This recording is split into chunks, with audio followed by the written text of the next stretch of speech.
Il y a un moment que tous les guides redoutent, pas celui dont on parle, celui que l'on ressent, le jour où votre chien ne se lève pas tout de suite, le jour où vous l'appelez et il met quelques secondes de plus à réagir, le jour où vous comprenez que le temps est en train de vous rattraper. Peu importe la race, peu importe la taille, quand on aime un chien, on aime un cœur qui bat à côté d'une autre.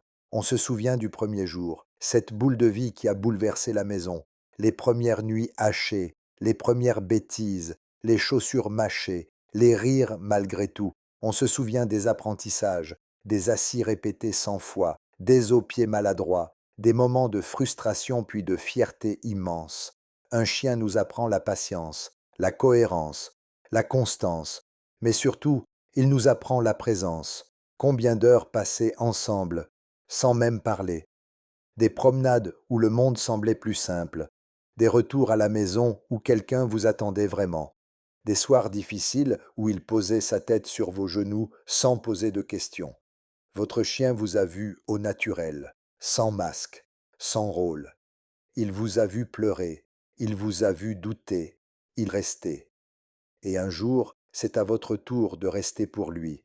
Quand ses pattes tremblent, quand son souffle devient court, quand son regard change, ce regard.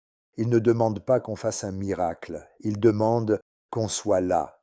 Accompagner la fin de vie de son chien, c'est l'acte d'amour le plus pur qui existe. C'est mettre son propre cœur de côté pour penser au sien. C'est accepter de souffrir pour qu'il ne souffre plus. La décision est lourde, elle ne laisse jamais indemne. On doute, on culpabilise, on rejoue chaque détail, mais aimer, ce n'est pas s'accrocher à tout prix. Aimer, c'est protéger. Jusqu'au dernier souffle, le tenir une dernière fois, sentir sa chaleur, lui murmurer merci, lui dire qu'il a été un bon chien, le meilleur. Puis vient le silence, un silence qui envahit la maison. Plus de pas derrière vous, plus de gamelles qui résonnent, plus de regards posés sur vous en permanence. On continue presque par réflexe. On regarde l'endroit où il dormait. On croit entendre un bruit. On prononce encore son nom. Le deuil d'un chien est immense parce que son amour était immense.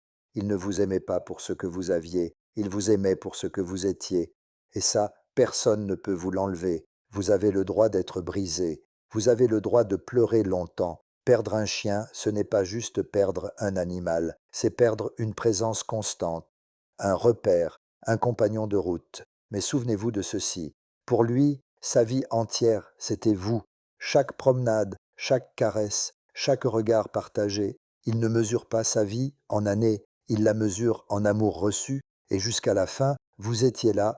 Si vous regardez cette vidéo en pensant à votre chien, serrez-le un peu plus fort ce soir. Si vous venez de le perdre, dites son nom à voix haute, parce qu'un chien ne disparaît jamais vraiment. Il reste dans vos habitudes, dans vos souvenirs, dans la façon dont votre cœur s'est agrandi grâce à lui, et cet amour-là ne meurt jamais.